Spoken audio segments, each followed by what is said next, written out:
নমস্কাৰ ইটিভি ভাৰত অসমলৈ আপোনালোকক স্বাগতম জনাইছো।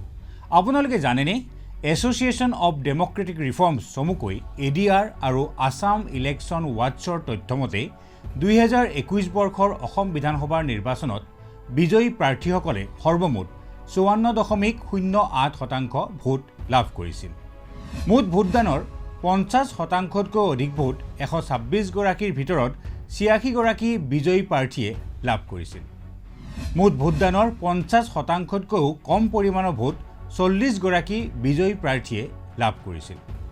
2021 বিধানসভা নিৰ্বাচনত 36 গৰাকী বিজয়ী প্ৰাৰ্থীৰ ভিতৰত অপৰাধৰ গোচৰ থকা 23 গৰাকী প্ৰাৰ্থীয়ে 50%তকৈও অধিক ভোট লাভ কৰি জয়ী হৈছিল।